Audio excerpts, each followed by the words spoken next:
Hello there, everyone. I hope you're doing well today. I'm Elizabeth Corey. I'm the founder of beatingtrauma.com. And today we are going to be focusing a little bit on anxiety and depression. I have a lot to say on these two particular topics because I think, honestly, they're one of the most visible sort of aspects of our trauma, but also at the same time, kind of the most nebulous, hard to figure out, I guess might be a really good way to describe it. What I wrote here was overwhelming, nebulous, and hard to define, right? So anxiety and depression can often be a huge part of our kind of mental health journey. They are absolutely deeply connected to what's going on and with our trauma and our past. They're very tied to our mental health and they're very tied to the mental health mainstream industry as well. Everybody's always talking about anxiety and depression. Nobody really seems to have any answers about what's going on there, right? That seems to be kind of the general consensus. It's like, yes, anxiety and depression are a problem, but we don't know where they come from, and we don't necessarily understand how the symptoms relate in each person, because honestly, they can be different. And so basically, it's a little bit like a shot in the dark for most of us. It's like, we don't know when we're going to get it. We don't know how long it's going to stay. We don't know how debilitating it's going to be. It kind of feels a little bit like childhood in that we're waiting for this thing, this nebulous thing to kind of come in and victimize us. And then, we don't know. Is this bout of anxiety or depression going to destroy our day, our week, our month without any real way of solving the problem? It's just like this thing, this cloud, right? And of course, depression is sometimes actually described using this terminology. It's like this cloud comes over us and then we're just stuck in it. And there's nothing, there's no options. There's nothing we can do. We just have this anxiety or we have this depression. It paralyzes us. It makes us stuck. It messes with our world and we have no options, right? Now, sometimes medication can come in and work, but what I've found and what I feel like I hear from a lot of my clients is it's not really a long-term thing, because eventually the medication sort of stops working as well as it did before, so it's not really, and I don't think it should necessarily be a long-term solution. I think it's a great solution to get us from debilitating to, okay, maybe there's something I can work with here. This feels really hopeless, and it can make us feel really powerless to have this anxiety and depression kind of looming over us all the time. Like, okay, I'm functioning today, but I don't know if I'm going to be functioning tomorrow, right? Like this, I hear this from so many people, and it's so frustrating because it's like, I would love to just get out there and start to live a little bit, but every time I even try, something comes in and stops me. And again, what a flashback that is, right? Like, what a flashback. It's like, oh, great, I'm still powerless to something that I have no control over. Fantastic. I'm exactly where I was when I was 10 or 11 or 12. And it's frustrating. It makes us angry. And honestly, that's understandable. I get it, I want to say hi to Trish and Jan. So glad you guys are joining. And, as I continue talking about this, feel free to comment, feel free to add anything you want to add about your struggles with anxiety and depression. For me, when I started my journey, it was all about anxiety. I was riddled with anxiety. My first diagnosis was actually generalized anxiety disorder because I had absolutely no memories of my trauma, right? So that was the diagnosis that I got because the therapist, of course, didn't know that there was something there other than the anxiety. I think when I do work with my clients, if somebody has anxiety or depression, I generally know that underneath that is trauma. And that's really a very important thing for us to understand, that while anxiety and depression can seem highly nebulous in nature, there is trauma underneath there. Trauma, I believe, to be the biggest single source of anxiety and depression that there is. And I believe that complex trauma and anxiety and depression are somewhat like you can't pull them apart. They're really deeply tied to each other. Very, very connected. And so while I had struggled a long, long time with anxiety, big anxiety, like stuff that just, I was manic. And I was also feeling all of that like physical stuff that happens with anxiety, like heart would race and I would feel paralyzed and I couldn't like grab hold of the thoughts in my mind long enough to figure out what a solution was. It at times was really overwhelming. When I started to discover parts, I started to, for the first time ever, feel like there was a connection that I could work with here. Because in the cases of anxiety and depression, they are actually defenses to that deeper connection to self. They're defenses to emotion. They're defenses to our memories. They're defenses to what we really need to feel and process to heal ourselves. So they're kind of sneaky in the way they present. And they can present in a way that's very hard for us to figure out what's going on. When I found inner parts, when I figured out that I had parts, I started to see, I was able to make, I guess, a little bit more sense of what was going on with my anxiety. And then eventually the depression when that showed up. Because for most of us who have one, we actually do have the other, but we tend to block one a bit more than the other usually.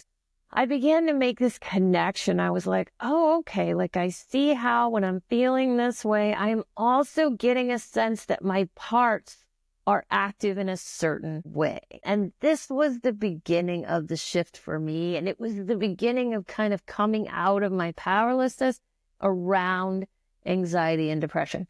So this is what I want to bring to you because I feel like having this knowledge, even intellectual knowledge, which I know is only a starting point, does begin to give us a way of dealing with these moments. Now, to be fair, it can be hard to work with our parts when we're feeling relatively grounded. When we have really bad bouts of anxiety and depression, it's even harder.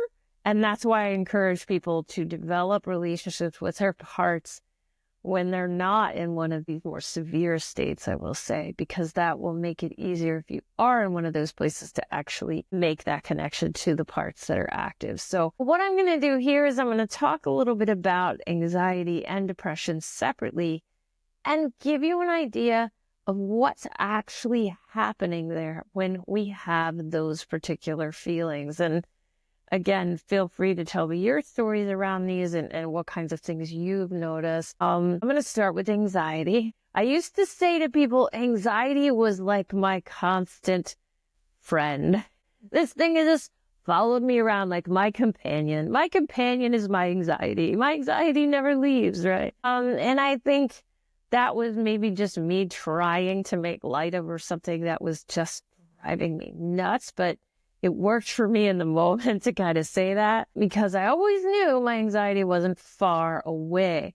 But what I've discovered about anxiety and what I normally refer to it as with my clients is it's the battle of the parts. Okay. So the battle of the parts still sounds quite nebulous because it's like, okay, Elizabeth, my parts are having a battle, but which parts and about what? And this is the hard thing we need to learn for ourselves. And it can be quite individual in nature.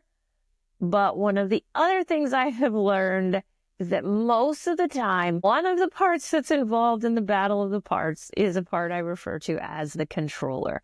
So the controller steps forward often when anxiety is present. So what does the controller do? Because it's like, if they're going to cause all this anxiety, I would love to know what the heck they're up to. They are attempting to block something. Okay, again, pretty nebulous. But what I have found is that when I'm having anxiety, there is something under the surface my controller doesn't want me to connect with or see.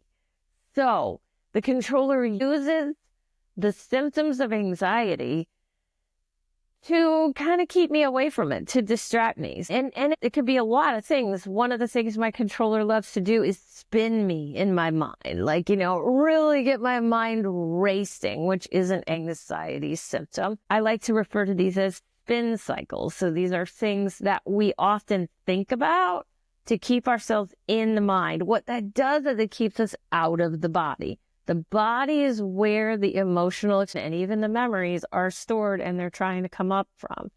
But the controller keeps you up here, so you're not even connecting with that. Now, many times the spin cycles will actually be themed around the emotion in the body. That does happen. But the spin cycle is a story that we're just going over and over again in our minds. It's not actually directly reflecting the story that the emotion's trying to tell us. So the mind spinning is one of the things the controller will do. It keeps us away from the emotion in the body. We also may feel those physical sensations like that. Oh, I can't catch my breath. My heart is racing. I'm feeling a lot of tension in the body. Maybe a lot of aching is happening in the body. That is the physical blocking that we are doing. Blocking those emotions, keeping them from coming through those different physical blocks. What I've discovered about my personal anxiety is that it is often the controller trying to block anger. The worse my anxiety is, usually the most likely the emotion the controller is trying to block is anger. And that's because anger is such a powerful emotion. It has so much energy behind it that it takes a lot of effort to block. And I'll be honest, for me, my anger can win pretty easily in these scenarios because I've always had kind of a more of a connection to my anger than to my futility, which drives depression. And we'll talk about that in a minute.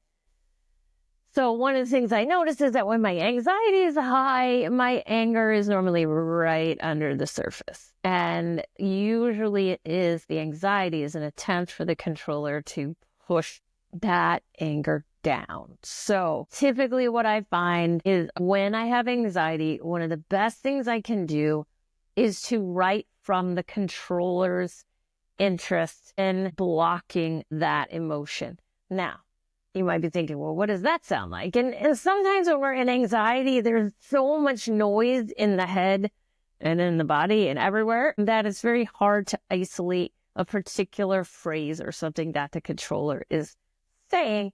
And that's why I like to, and I do this a lot, when I have anxiety and depression, I will often resort to specific writing prompts that pull that particular part up and out, because it's so noisy, battle of the parts, right? It's really noisy up there. Sometimes I call it cafeteria head.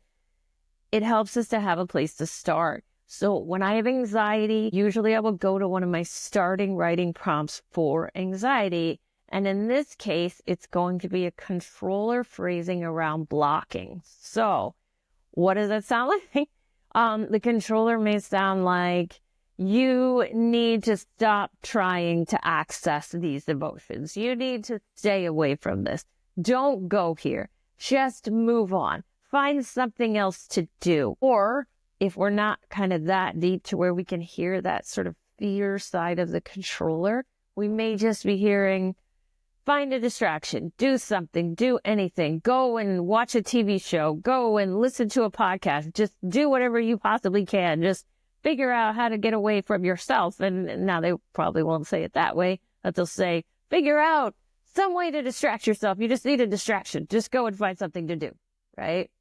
So that is often what our controller is saying to us when we have anxiety in some form. The last thing they want you to do is actually connect with the body, which is, of course, the one thing we actually need to do, but we don't know that because the controller is really in charge. Trisha's saying, I have a ton of aches in every muscle. I'm tense all over. I constantly feel like I'm braced for something terrible that's about to happen. It's exhausting and debilitating. Controller blocking ? Yes. most of the time when we feel those all over body ache, when we're in that brace place, which often does come with anxiety, the bracing, it is exhausting. Before I found this journey, I used to wake up every morning or go to bed every night, wake up every morning feeling like I just ran some kind of marathon. Like I was always exhausted. I was always tired, right? It's very exhausting to continually use all of our energy to shove down our emotions and our memories and everything associated with our trauma all day long while trying to look normal, right? Which isn't really a thing, but that's what's going on when the controller's in charge. Yes, that is controller blocking. I recommend you write from anything that sounds like a controller, right? It could be don't go here, bad things are going to happen if you go here, don't connect with this emotion. You can't handle this emotion, which is one of my personal favorites. I go there a lot with my writing. This is going to end in disaster. Whatever it is you hear, even things where it might sound a bit threatening, like, bad things are going to happen if you go here kind of a thing. Let those kind of things write, because that is almost always controller blocking. So yes, it's good for you to do that when you can, because yeah, what you're describing is, I think, a very common block for controller. I guess the best way to describe it is it's a very common symptom to controller blocking, right? And that is what anxiety is. If we can start to look at anxiety and depression as defenses, as blocks, something underneath it, it can make a huge, huge difference in our ability to work through it and come out the other side of it without feeling like it's just totally taking us down. Okay, so that's a little bit about anxiety. Again, I am an expert in anxiety. I have lived with it my whole life, and boy, can it come on strong sometimes. And so it's really, really helpful to have a plan, some kind of plan that we can move towards when the anxiety kicks in and takes over, because it can be paralyzing. It's paralyzing in a really different way than depression, but then in some ways it's the same, interestingly enough, but it is two different parts. So I'm going to talk a little bit about what part it is that's usually coming up when we feel depression. Because for me, and I find that for most of my clients, we have a tendency to lean towards one defensive emotion or the other. And there are two primary defensive emotions that I like to speak about: anger and futility. There are two primary defensive emotions. Anger is going to manifest a bit more like anxiety. Futility or powerlessness is going to manifest a bit more like depression. And so we tend towards one of those two defenses, but that doesn't mean the other one's not there. And, it's very common for us to experience both, even experiencing both somewhat simultaneously, because we can have depression and then have anxiety, which is trying to push the depression away. So yes, both can exist in us at the same time. That's special, right? We're all like, oh my gosh, I don't need any more. But so let's talk about depression, because for me, depression showed up later in my recovery process. My controller didn't allow much of my depression, that futility, to come to the surface until I had done enough processing of the controller and the anger, which comes from other parts. Eventually, though, futility hit me like a ton of bricks. It was intense. And honestly, that's probably why I always felt like I had just run a marathon, is I had no idea how much futility I was powering through on a daily basis. But I can tell you, it was a lot. Life is so much easier after releasing that futility, because it actually makes things feel like it's not such a mountain to climb to get stuff done. Whatever that stuff is, usually it's stuff we're meant to be doing, because that's when we find the blocks are the worst. So futility is really a big part of inner part I refer to as the karma kid. Futility is often the first stop on the karma kid's layers of emotions. So it's futility, then shame, which, by the way, fuels that futility. So it's very connected. And underneath that is fear. Big, huge fear. Okay. Just like with the controller who's also scared. That's the anxiety. When the anxiety is, you're like, this is fear. Yeah. It's your controller's fear. It's your controller's fear of your other emotions. And sometimes I'll even refer to that as fear of the fear, right? So the defenders have a lot of strong fear, and it is fear of this process. And we do need to kind of let that come out. But many times we can't connect to it till we start to get an idea around what's going on with this anxiety and depression. So the futility of the karma kid, or the powerlessness there, usually is an effort to block anger and grief. Okay? These are the two emotions that the karma kid does not naturally have. So they are fighting against those emotions. Why those two emotions? Well, I'll tell you. Anger and grief are your truth tellers. These are the emotions that are often carried by the freedom fighters and the inner children in our system, and they tell the truth. Most of the futility and definitely the shame are lies. Like, they're literally just meant to sort of shut us down. They're not lies the karma kid made up. They heard all these things from other people, but they're there and they're blocking us. So we are being blocked by things, by stories that aren't even true, right? So when we feel depression, this is a great, helpful opportunity to be writing from the karma kid. Now, what does the karma kid sound like? Again, when you're in depression, it's very, very hard to grab a writing prompt from what's going on up here. It's really hard to sort of see that. Even if you do see it, it's often being blocked in a lot. Like, it's hard to get at the exact message. So I have actually 3 writing prompts that I always go to when I feel the futility hit me. When it suddenly feels like I'm walking through some kind of concrete mix to just get through my day, I'm like, okay, futility is in the house, right? Like this is the powerlessness is high in these moments. The really hard thing about writing from futility is the futility itself tells you, don't write for me, because the actual futility says, don't do anything. That includes writing. It includes everything. Sit on the couch and waste your life away. That's all you get to do. This is coming from a karma kid defense that says, don't you dare try to have a life that goes outside of your contracts with your abusers. Basically, in a nutshell. So, what does futility sound like? My favorite writing prompts are, what's the point? What's the point? Nothing's going to change. It's never going to get any better. It's always going to be like this. Just give up. Just forget it all. Just go sit on the couch and do nothing until it's over, right? I don't know if that sounds familiar to you. If you're in your controller, it might not.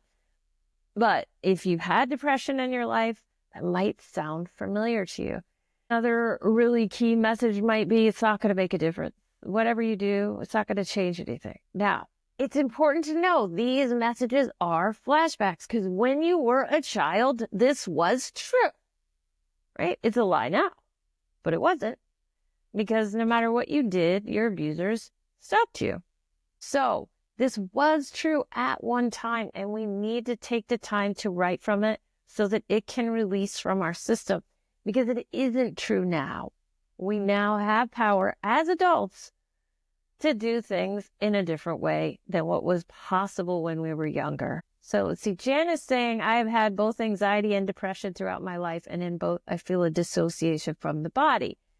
That's a very important point that Jan is making, because since both anxiety and depression are defenses, that means dissociation will be high. Dissociation is run by the controller, but the controller is trying to block something, right? So even when we have depression, we oftentimes won't know we have depression or futility because the controller's blocking it by dissociating us. So we don't even know it's there. Again, this is what helps to have those prompts. Sometimes I won't even feel the futility. I just know that I'm not able to really function. Like, a big sign for me that futility is there and that the controller is blocking it with dissociation is when I'm scrolling Facebook endlessly, despite the fact that I have a fairly large to-do list. That is a clue to me. Okay, I need to write from my futility, and I probably need to write from my controller trying to block my futility. these are the two things I keep coming back to for everybody. I'm just like, if you're feeling paralyzed and you don't know what it is, take a couple of prompts from the controller and a couple of prompts from the karma kid and let them write, because those are likely to be your active parts in those moments, and it never ever hurts to let them write, right? Janet's saying, my stomach is churning, engaging with the associated feelings of anxiety, depression. Yeah. And that's, when you can really be connected to how your body's responding to a topic and you're getting a lot of response, that's normally a sign that you're on to something. Like, this is an important topic for you. I find that stomachs churning do often have a strong controller fear element to them. Controllers don't like me. They don't like what I'm talking about. They have often spent a long time trying to block you from these kind of understandings. And I will say, especially anxiety and depression, because they're so tricky. The controller can get away with a lot utilizing these techniques because it's really hard to see what's underneath them. So they definitely don't want you listening to this message. I'm sure it's bringing their fear levels up. Because they just want to keep you thinking, no, you can't do anything about that. But you can, right? And Amy's saying, yes, bad futility these days. And based on our conversation last week, Amy, I will say that when you are moving towards something purposeful, which is what we were talking about last week, oftentimes we will see an increase in futility as the karma kid tries to block those efforts. Now, you might be saying, well, why would they do that? Why would they block those efforts? Well, they block those efforts because that purpose goes against a contract. It's something we're not allowed to do in our lives. It's something we're not allowed to explore. So when we get closer to what we're really meant to do, the defender's reaction gets more intense in some way. So it's good to notice that. Let's see. Shabnam is saying, what if under my anxiety is just fear of a current real danger, e.g. workplace abuse, which triggers childhood abuse? Yeah. A lot of times it becomes really critical to write from the fear of the current situation, because when it is triggering childhood, we will also feel this significant powerlessness that comes over us and makes it very difficult for us to protect ourselves in the current situation. So if you start writing from your fear in the current situation, and you can write from the fear about the current situation, but keep going with it. Try to get into that childhood fear, because as you do, it will help you to find your power so that you can take some actions to make things better for you in your adult life. Defenders are very good at telling us that we have no options. That's a flashback. That's how we felt as a child, because we didn't have any options. As an adult, there are options somewhere, somehow. You may just not be able to see them because they're being blocked at the moment, right? So that's what I have for you guys today. I hope you found this helpful. I hope it helps you to, maybe get a better sense of what that nebulous anxiety or depression is kind of bringing to the surface for you. And so thank you all for being here. Thank you for your great comments and thoughts about this topic. It's a big topic for us. And I look forward to talking to you guys next week at noon Eastern, same time, same place, Tuesday. I'll see you all then. Bye.